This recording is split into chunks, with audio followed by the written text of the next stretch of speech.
Assalamualaikum warahmatullahi wabarakatuh. Selamat malam, salam sejahtera buat kita semuanya, juga salam sukses buat kalian dan kita.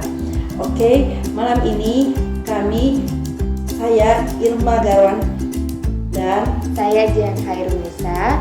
kami akan memberikan materi kuliah melalui daring, yaitu hukum waris dengan tema ahli waris pengganti kepada mahasiswa Fakultas Hukum angkatan 2017 semester 6. Nah, untuk itu bagi mahasiswi Fakultas Hukum Universitas Buana Perjuangan Karawang, kalian cermati, kalian perhatikan dengan baik yang akan disampaikan terlebih dahulu tentang ahli waris pengganti oleh Ibu Jihan. Tapi sebelum itu jangan lupa komen, like, dan subscribe. Nah, perhatikan baik-baik ya. Oke, yang pertama kita akan menjelaskan mengenai pengertian ahli waris pengganti. Nah, pengertian ahli waris pengganti pada umumnya diberi makna orang yang tampil sebagai ahli waris karena menggantikan kedudukan orang tuanya yang telah meninggal terlebih dahulu dari pewaris, tanpa membedakan apakah orang yang meninggal itu laki-laki ataupun perempuan. Nah, ahli waris pengganti itu dibagi menjadi 3, yaitu menurut Al-Quran, kemudian menurut KUH Perdata, dan ketiga yaitu menurut kompilasi hukum Islam. Yang pertama yaitu ahli waris pengganti menurut Al-Quran. Ahli waris pengganti menurut Al-Quran itu diseratkan di dalam surat An-Nisa, yang artinya bagi setiap individu kami tetapkan sebagai ahli waris dari apa yang ditinggalkan oleh ibu bapak dan karib kerabat. Dan berikanlah kepada orang-orang yang telah diikat sumpahmu bagian dari mereka. Sesungguhnya Allah Maha menyaksikan terhadap segala sesuatu. Nah, maksudnya sumpahmu ini artinya orang yang memiliki ikatan hubungan darah itu dengan si pewaris. Sehubungan dengan firman Allah, yaitu bagi setiap individu kami tetapkan sebagai ahli waris. Ibnu Abbas dan sekelompok tabi'in mengatakan bahwa yang dimaksud dengan mawaliya yaitu adalah ahli waris. Maksud ayat wahai manusia, bagi setiap kamu kami jadikan sebagai suatu kelompok yang mewarisi pusaka yang ditinggalkan oleh ibu bapak dan karib kerabatnya. Firman Allah Ta'ala yaitu dan berikanlah kepada orang-orang yang telah diikat sumpahmu bagi mereka, yaitu artinya berikanlah kepada orang-orang yang telah dikuatkan oleh sumpahmu bagian pusaka mereka sebagaimana yang telah kamu janjikan dalam sumpah yang kuat. Hal ini terjadi pada permulaan Islam dan kemudian hukum ini disahkan. Al-Bukhari meriwayatkan dari Ibnu Abbas yaitu, dan bagi setiap individu kami jadikan ahli waris. Mawaliya berarti ahli waris.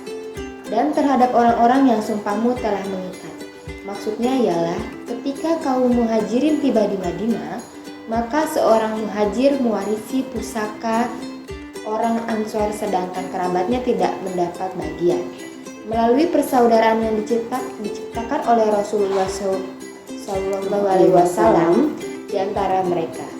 Ada 2 syarat yang harus dipenuhi mawali tampil sebagai ahli waris, yaitu yang pertama, orang yang menghubungkan antara mawali dengan pewaris harus telah meninggal terlebih dahulu, syarat yang pertama. Dan yang kedua, antara mawali dengan pewaris terdapat hubungan darah. Dengan adanya hubungan darah ini, maka bagi janda dan duda tidak mempunyai mawali. Selanjutnya, ahli waris pengganti menurut KUH Perdata akan disampaikan oleh Ibu Irma. Oke, kita selanjutnya yang bagian kedua ya, yaitu ahli waris pengganti. Ini menurut hukum Kitab Undang-Undang Hukum Acara Perdata itu terdapat dalam pasal 841 sampai dengan pasal 848 Kitab Undang-Undang Hukum Perdata, yang pada pokoknya adalah ahli waris pengganti adalah menggantikan kedudukan ahli waris yang telah terlebih dahulu meninggal. Jadi ahli waris pengganti itu dia bisa menggantikan kedudukan ahli waris sebagai ahli waris pengganti itu apabila ahli warisnya tersebut meninggal. Contohnya, misalnya yang sebagai pewaris adalah kakeknya, Otomatis kalau sebagai pewaris seseorang itu meninggal, dia meninggalkan anak dan dia meninggal ada cucunya. Tapi apa misalnya contohnya anaknya 5. Nah, salah satu anaknya itu sudah meninggal, terus anak yang keempat itu masih hidup. Nah, anak yang keempat itu adalah ahli warisnya. Nah, kalau anaknya satunya yang meninggal, maka warisan yang harus menjadi haknya itu berarti jatuh kepada anaknya lagi, yaitu cucunya yang si pewaris. Nah, itu yang disebutkan dengan ahli waris pengganti. Oke. Jadi dalam KUA Perdata, ahli waris pengganti itu kedudukannya menggantikan orang tuanya itu secara mutlak. Segala hak dan kewajiban orang tuanya itu dihubungkan dengan warisan yang beralih kepadanya. Nah, dalam KUH Perdata ada 3 macam penggantian atau resintati, yaitu 1, penggantian dalam garis lurus ke bawah tiada batas, ya. Penggantian ini dalam garis ke samping dan penggantian dalam garis ke samping menyamping. Ahli waris penggantian dalam KUH Perdata menduduki kedudukan orang tuanya secara mutlak. Artinya segala hak dan kewajiban orang tuanya yang berkenan dengan warisan beralih kepadanya. Jadi hak itu maksudnya apa? Hak itu berarti harta warisannya, ya, yang diwariskan. Jadi ingat, warisan itu bukan hanya harta, tapi hutang. Nah, hutang itu adalah termasuk kewajiban. Jadi kewajiban dari ahli waris pengganti itu apa? Atau kewajiban dari ahli waris itu apa? Yaitu 1, membagikan harta warisan tersebut, tapi sebelum dibagikan harus ingat dulu terhadap kewajiban, yaitu hutang, atau ada wasiat, atau misalnya ada dalam hukum Islam kita kenal yang namanya wasiat wajibah. Wasiat wajibah itu jatuh kepada anak angkat. Oke, seterusnya kita ke pengganti dalam garis lurus ke bawah. Nah, setiap anak yang meninggal dunia lebih dahulu digantikan oleh anak-anaknya. Demikian juga jika di antara pengganti-penggantinya. Nah, itu yang tadi sudah Bunda jelaskan itu ya, apa itu ahli waris pengganti ya. Nah, maka ia digantikan oleh anak-anaknya, begitu seterusnya dengan ketentuan bahwa semua keturunan dari satu anak yang meninggal terlebih dahulu tersebut harus dipandang sebagai cabang atau stek dalam bahasa Belandanya ya. Nah, yang bersama-sama memperoleh bagian yang bagi mereka untuk gantikan. Seorang yang karena suatu sebab telah dinyatakan tidak patut menjadi ahli waris atau onwarding. Nah, ada juga ahli waris yang tidak patut ya. Nah, ahli waris yang tidak patut itu disebut onwarding. Atau orang yang menolak warisan. Ada juga orang yang menolak warisan ya. Yang orang menolak warisan disebut onterfer. Maka anak-anak tidak dapat menggantikan kedudukannya karena ia sendiri masih hidup. Nah, selanjutnya, apabila tidak ada anak selain dari anak yang dinyatakan tidak patut menerima warisan atau menolak warisan, maka anak-anaknya dapat tampil sebagai ahli waris. Tetapi bukan karena menggantikan kedudukan karena orang tuanya flash verveling, melainkan karena kedudukannya sendiri atau Eidhenhoofheid. Selanjutnya, penggantian dalam garis ke samping. Apabila saudara, baik saudara kandung maupun saudara tiri pewaris meninggal terlebih dahulu, maka kedudukannya, bukan saudara tiri, maksudnya saudara, ini sebenarnya bukan saudara tiri ya, sebagai saudara lain ibu. Ya. Beda ibu ya. Beda ibu.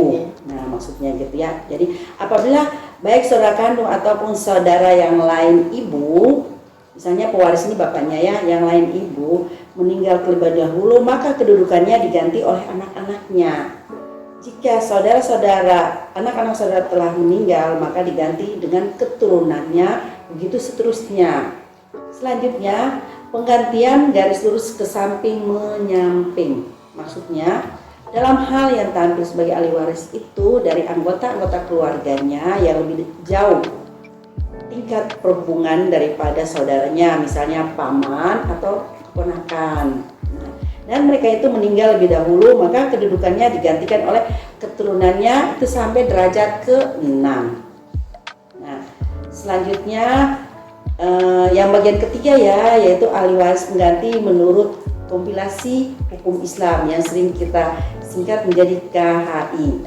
Nah, seperti telah dikemukakan terlebih dahulu bahwa dalam konsep ahli waris menurut hukum itu kan ada hukum, ada menurut Al-Quran dan menurut hukum perdata. Nah, selanjutnya ini menurut kompilasi hukum Islam itu memperkenalkan ahli waris yang selama ini tidak dikenal dalam fikih salafi. Jadi kalau ahli waris pengganti sebenarnya dalam fikih salafi itu tidak dikenal ya, tapi di dalam KHI itu ada. Nah, ahli waris pengganti ini dalam KHI itu terdapat dalam pasal 185 kompilasi hukum Islam. Disebutkan ahli waris yang meninggal lebih dahulu daripada si pewaris, maka kedudukannya dapat digantikan oleh anaknya, kecuali mereka yang tersebut dalam pasal 173 kompilasi hukum Islam. Dalam ayat 2-nya disebutkan bahwa bagian bagi ahli waris pengganti tidak boleh melebihi dari bagian dari ahli waris yang sederajat dengan yang digantikan. Nah, selanjutnya diteruskan oleh Jihan. Baik, saya teruskan ya. Rumusan pasal 185 ayat 1 kompilasi hukum Islam yang menggunakan kalimat dapat digantikan. Dapat digantikan memunculkan ketidakpastian tampilnya ahli waris pengganti. Kata dapat mengandung pengertian yang bersifat fakultatif atau tentatif, sehingga bisa ditafsirkan ada ahli waris yang mungkin dapat digantikan dan ada yang mungkin tidak dapat digantikan. Terhadap sifat tentatifnya pasal 185 KHI ini, menurut ahli hukum waris yaitu Raihan A-Rashid, justru merupakan pengaturan yang tepat sekali. Kenapa? Karena tujuan dimasukkannya pengganti ahli waris dalam kompilasi hukum Islam karena melihat kenyataan dalam beberapa kasus. Jadi ada beberapa kasus yang pada akhirnya itu menjadi penting dalam kompilasi hukum Islam. Adanya rasa kasihan terhadap cucu pewaris. Artinya penerapan ketentuan penggantian ahli waris ini bersifat kasuistis, sehingga fungsi hakim sangat menentukan dalam menetapkan dapat digantinya atau tidak digantikannya seorang ahli waris. Pendapat Raihan ini menunjukkan masih kuatnya pengaruh sistem pewarisan jumhur yang cenderung berbentuk patrilineal, sehingga penggantian waris ini semata-mata dipandang sebagai jalan keluar atas rasa belas kasihan kepada cucu yang ditinggal mati orang tuanya lebih dahulu dari pewaris. Jadi sebelumnya kompilasi hukum Islam berarti tidak mengenal ahli waris pengganti begitu ya, Maya? Bunda. Jadi dalam hukum salafi itu mengenal. Ya, kalau di kompilasi hukum ya sebelumnya itu. Cuman kompilasi hukum Islam ini kemudian ada karena melihat kasus yang berkembang di masyarakat begitu. Nah, kemudian pendapat Raihan ini mendapat kritik dari Ahmad Zahari yang mengatakan bahwa pendapat seperti itu sebagai bentuk diskriminatif dan tidak adil. Selain itu, jika penentuan penggantian ahli waris digantungkan kepada pertimbangan hakim, maka akan menimbulkan ketidakpastian hukum. Sifat tentatifnya pasal 185 KHI menurut Ahmad Zahari harus dimaknai bukan digantungkan kepada pertimbangan hakim, melainkan digantungkan kepada kehendak ahli waris pengganti.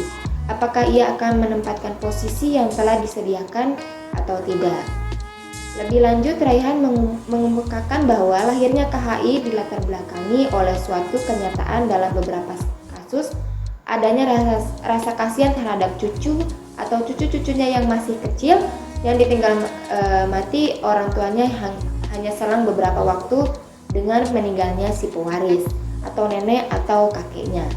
Alasan ini menurut Raihan sangatlah logis, apalagi jika kondisi ekonominya memprihatinkan. Oleh karena itu, pertimbangan hak kepada ahli waris pengganti merupakan kebijakan yang sangat baik dan sejalan dengan misi Islam sebagai rahmatan lil alamin. Begitu. Oke, selanjutnya pembahasan kami dari dosen hukum mata kuliah hukum waris, kami pikir sudah cukup ya tentang apa itu ahli waris pengganti. Jadi ahli waris pengganti itu menurut ketentuan hukumnya ada menurut Al-Quran, ada menurut Kitab Undang-Undang Hukum Perdata, dan menurut kompilasi hukum Islam. Nah, apabila ada yang mau bertanya gimana caranya Bu Jihan? Ya, bagi mahasiswa yang masih bingung apa itu ahli waris pengganti atau ada pertanyaan berkaitan dengan ahli waris pengganti, boleh ditanyakan di kolom komen di bawah ya. Jadi insya Allah kita juga akan jawab semua ya Bunda ya. Jadi mahasiswa boleh di situ dan jangan lupa absen. Nah, dan seperti permulaan tadi sebelum kita mulai, jangan lupa komen, like, dan subscribe. Sampai bertemu di video kuliah daring selanjutnya. Wassalamualaikum wabillahi taufiq wa hidayah. Wassalamualaikum warahmatullahi wabarakatuh.